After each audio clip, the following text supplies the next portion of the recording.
Hi, my name is Henry Howard, and this is my submarine travels assignment. So, hello to you, Miss Hirsch, or anyone else that might be watching. Basically, for this project, we had to build a submarine, and this is a math assignment that allows me to demonstrate all of my mathematical abilities that I've learned in this project, and sort of demonstrate how my submarine might perform in this pool test that we're doing this next Tuesday.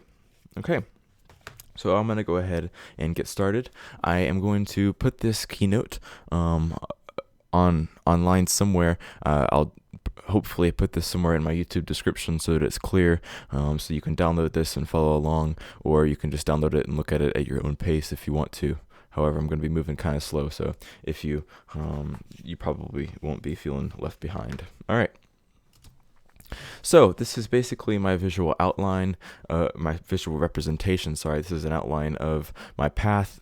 And so you can sort of see, I'm going to sort of explain this to you real fast. The little blue outline here is the pool. And so this is what represents the pool that our submarine is going to be going in. And each of these little black lines here in the pool are vectors, and these are paths that our submarine might take. And so this is our submarine travels. And so I'm going to get into each of the different mathematical things, starting with piecewise functions.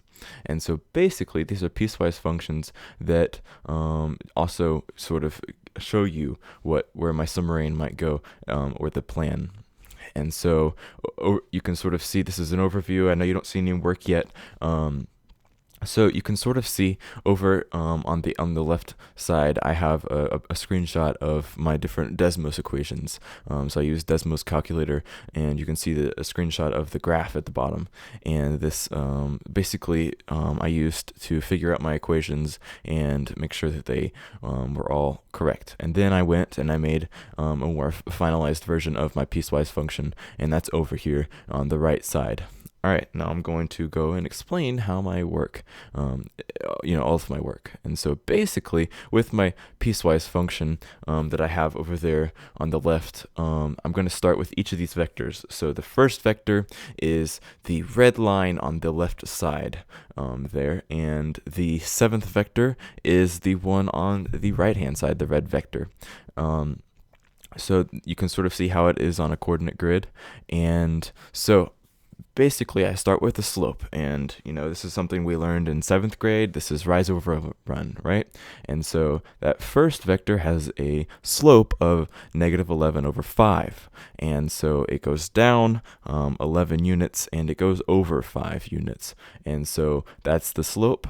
And you can sort of see there on the piecewise function that first vector. So it has this, it has an equation of -11/5x, and then I have the domain there, and basically this domain is it's like I have this slope and I have this this line, but I'm sort of chopping it. I'm only taking a section of that line, and so my domain for that line, my section for that line, is from x0 to x5, and so that's my domain for that. And so I'm only using that section, that portion of that line. For my vector number 2, this is where it gets a little bit different, because I have to use a couple of other things. And so again, I have the domain the same way. I'm only using it from x5 to x10, and so I'm only taking a portion of that. However, if I use the slope, it has the opposite slope of the first vector. If I use that line, it's going to be about 22 points up from where I want it to be. Because if you think about it, if it starts at 0, 0, and it starts going up because it has a positive slope, it's going to basically it's going to be up there, and so I need to subtract a certain number of units from that, and I can determine 22 units because it will have gone 11 units up, and I need it to be 11 units below. And so I just multiply 11 by 2 and I get 22. Hopefully that makes a little bit of sense as I go through each of these ones. It should make more and more sense each time. And so for the third one, maybe I won't go through all of them, but I'll go through most of them. So for the third one here, it has a slope of -1/4. So again, it goes up. This is a simplified version. I was trying to explain that it went down over 20, but that simplified is -1/4. And so my slope for that is -1/4 x, and I need to add 2.5 to that, because if you think about it, it's a negative slope, and so that would be going from 0, and it would be going down, just like it's supposed to.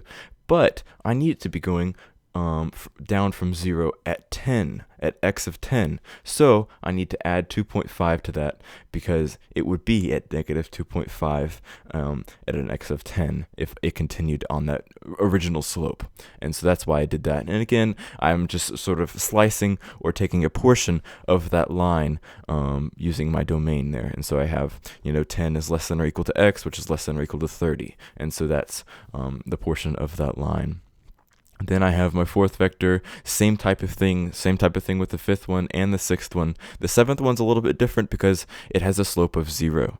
And so that's, there's no rise over run, because it's just a line that goes at a slope of 0x. And so my domain, again, I have to chop that, and so that is from 54 to 60, and so I only want that line from 54 to 60, and so I have that right there, and that is my that's basically my piecewise function. So hopefully that was a good enough explanation, sort of explaining to you how I went through my different work and explaining if in case you didn't understand what that was. These are my vectors. This is where it gets really fun. And so basically, I may have to switch back to the original visual representation. So I have that here. So take notice of the different columns I have here. So I have it's kind of a couple groups of columns, and I have one for coordinates and one for components. And so coordinates are important, and I started with those. So basically, as I was using my visual representation, as I have here, I started with coordinates. As I made this pathway through this pool, I had coordinates, and I started with those, and then from there, I'm going to switch back. I got my components, and so I have my components here, and basically, really, I'm only looking at the difference. So there is a 5-unit difference between the x of vector 1 and vector 2. You see what I'm saying there? And so that's how I got my components. And so then I have my magnitudes there, and that's basically the length of each vector. So a magnitude of a vector is the length of it, and the heading is it's the angle of that. So assuming that a 0-degree angle, as the 7th vector is, and again, I'll get into my work on the next slide, but like the 7th vector is, it has a slope of 0. It also has a heading of 0, so that angle is 0, and it can wrap around all the way to 360 degrees. Well, 360 degrees would be that same thing, and so it goes around as it goes up. Hopefully that made sense, that little explanation there. I'm going to move on and explain how I got my magnitudes. And so this is my work for the magnitudes. So I'm just using components here because that's all you need. You don't need to worry about coordinates as you're finding your magnitudes. And so I have my x and y components here, and so that is so I start from there, and basically you can think of this like right triangles, because I have to use the Pythagorean theorem, which is a squared plus b squared is c squared. And so I can only use that on right triangles. And so I have to make little baby right triangles for my vectors. And so for the first vector, it goes over 5 and it goes down 11. So I could make that a right triangle. So as I make that a right triangle, one side of it's 5 and the other side is 11. It's 11 long. It's technically -11 because it's on a grid. And so I'm trying to find the hypotenuse there. I'm trying to find the length of that hypotenuse, or the magnitude of the vector. And so I have 5 squared plus -11 squared, and that's 146. I know you're probably like, what is that? And that right there, that's a square root sign. So I was looking in Keynote, and I was looking at all the special characters, and I'm like, where's the where's the special character for square root? And it was this weird thing, and that was all they had. And so I just sort of used it. It looks like a check mark, but I figured that, oh well, as long as I explained it and it represented what I needed it to, then it might work. And so that is my that's my square root symbol. So I'm taking the square root of 146, and I get 12 point. If you look over, you see the longer number, 12.083045. And so I sort of just rounded it up for that step 2. And I do the same thing for vector number 2. Vector number 1 and 2 have the same magnitude. They have a little bit of a different heading, but they have the same length. The vectors are the same length. And so again, I should get a squared plus b squared is 146. And so the square root of 146 is 12.1. And so vector number 3 is has a different magnitude.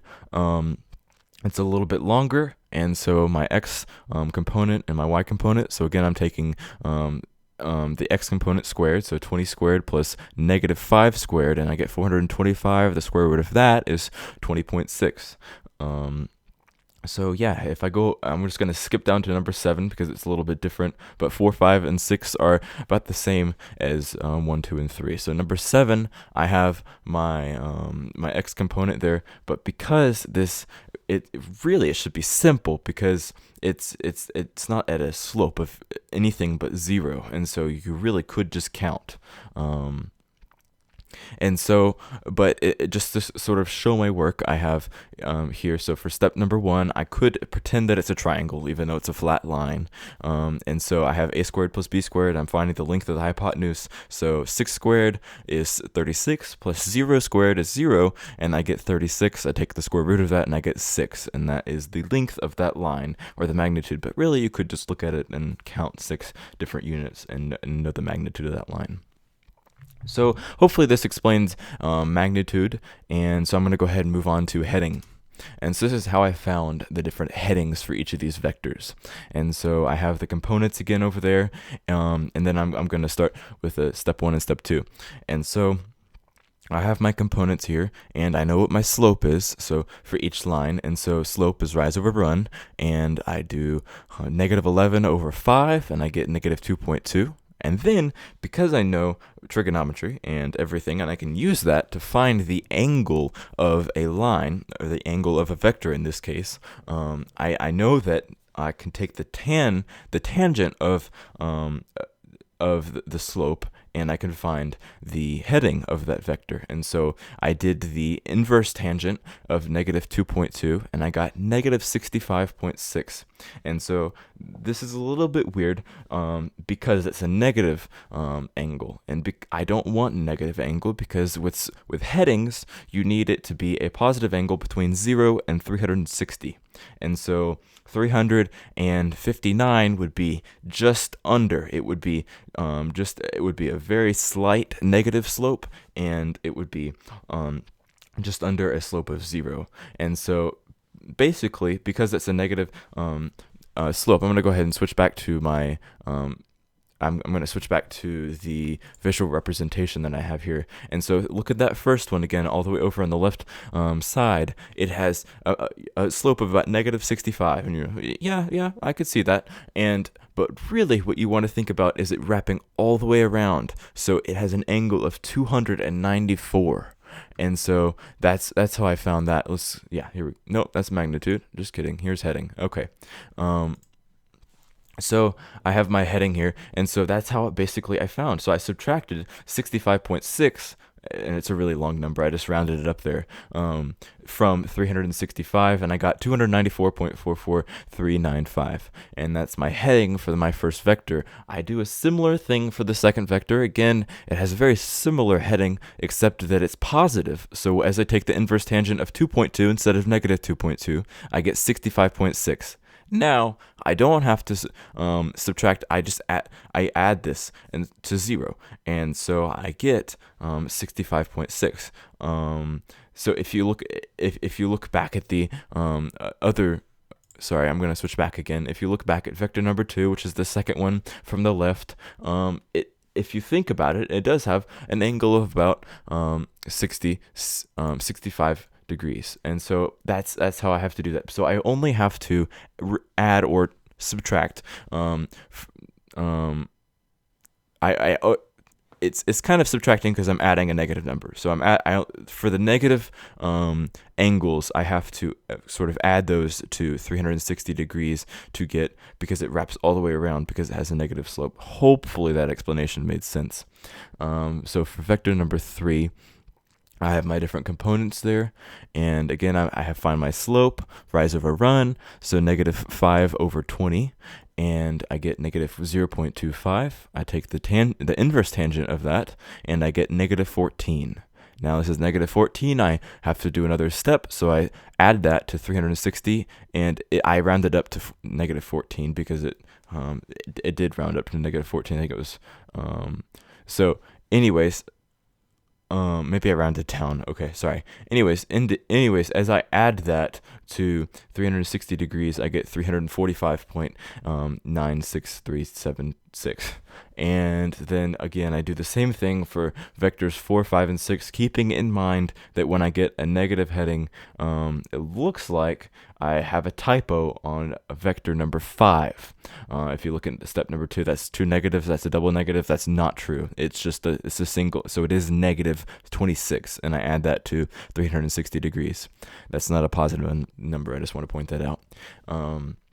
Vector number 7, again, this is the really weird one because it has a slope of 0. It also has a heading of 0. So I use the slope of 0 over 6, which is 0. I take the inverse tangent of that 0, and I get the heading of 0 degrees. And so that is an angle of 0 degrees because it's not angled at all.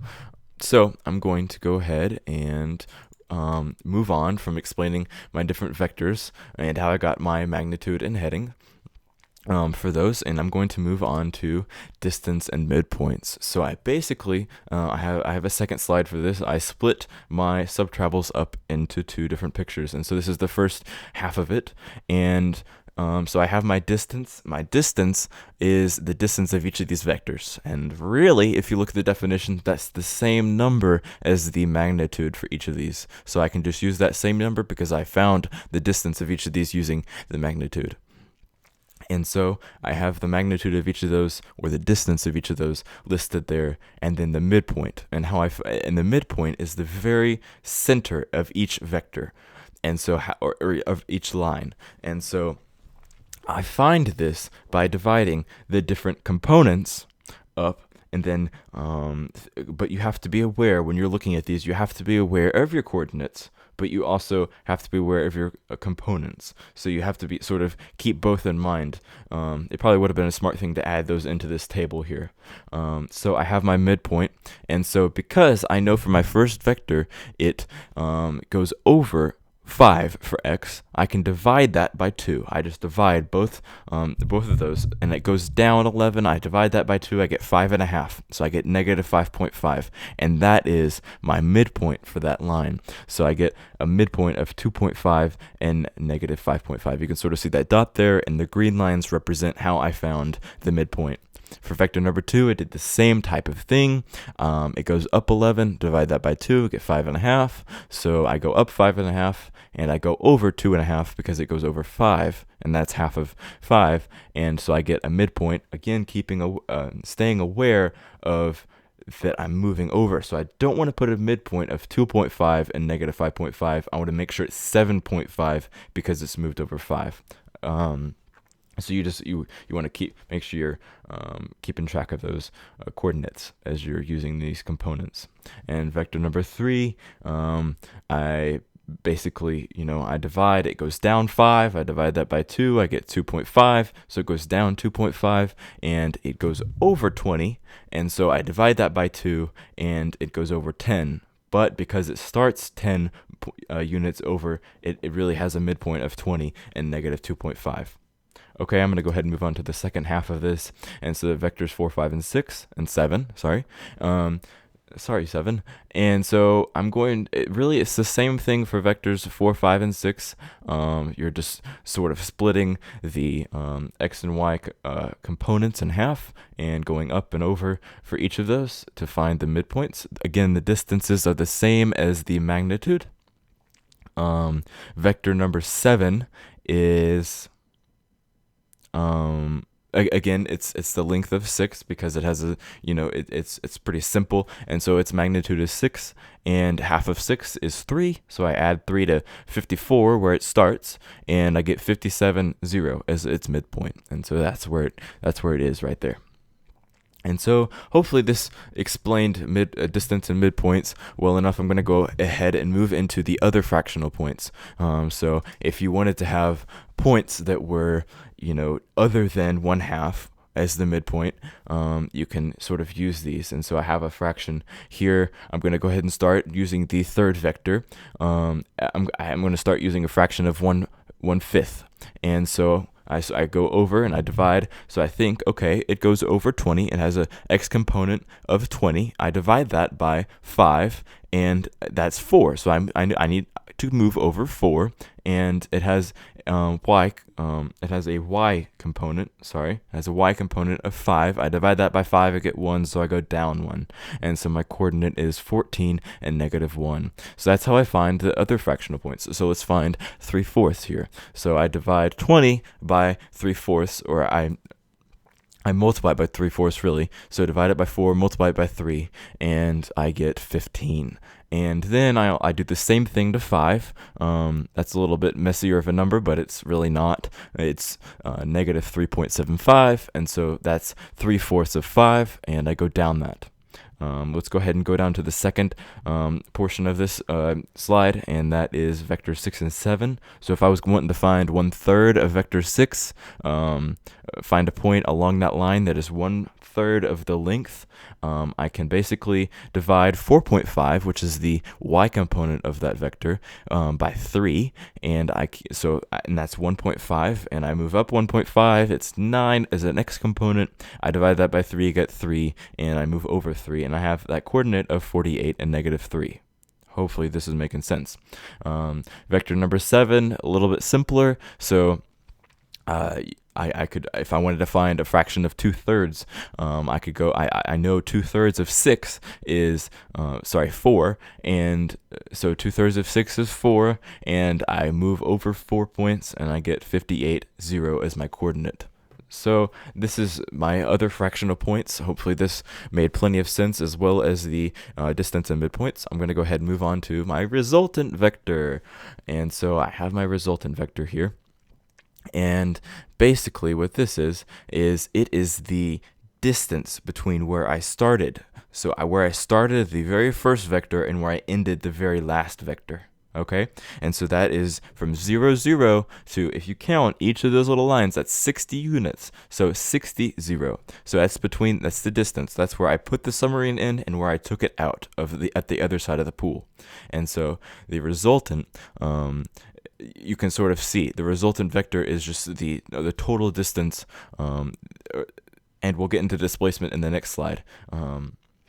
So you can sort of see the x and y components there, but that's sort of a given with my visual representation there. But if I want to find the magnitude, you can sort of see, again, it's a little bit easy, but we could pretend that it was more difficult than this, and we could, so I show my work here, and let's pretend it's a triangle. So 60 squared plus 0 squared is 3,600, and then I take the square root of that, and I get 60. And so I know my magnitude is 60. That's the total amount of units that it has from where it started to where it ended. That's not the total number of units it traveled. We will get that in the next slide. And then it has a heading of 0. Again, we can find that by using the slope, which is 0, and taking the inverse tan of that and getting an angle of 0. Okay, so it basically, my resultant vector has a magnitude of 60 and a heading of 0. So I'm going to go ahead and move on to my distance versus displacement. And really, I'm going to start with displacement. The displacement is the same thing as the resultant vector. And so the displacement, this is how far it has been displaced. So it starts here and it ends over here. So that is 60 units, and we found that before using the resultant vector. And so that's, again, 60 squared plus 0 squared, and 3,600, the square root of that is 60. And so I know that my displacement for my submarine is 60 units. Hopefully this is making sense. So I'm going to go ahead and move over to my distance. This is the total distance it traveled. So let's say that I was climbing mountains. This is not the total horizontal distance. Maybe I only traveled 5 miles horizontally, but really I was going up and down so much that I traveled like 8 miles, you know? I walked up and down because it has a steep slope, you know what I'm saying? So maybe that's a little bit difficult. So hopefully that's an okay explanation, sort of showing how the total distance that my submarine traveled is greater than just the displacement. And so I basically take the magnitudes of all of these different vectors, so the length of each of these, so the length of vector 1 plus the length of vector 2 as my submarine goes down each and up each of those times, that's the length. And so I add that all together and I get 78.7164797. And so that's the total distance my submarine traveled. Okay, so great. I really appreciate you spending this time with me. Thank you very much for paying attention and everything. I hope you have a great rest of your day and appreciate it. Thank you.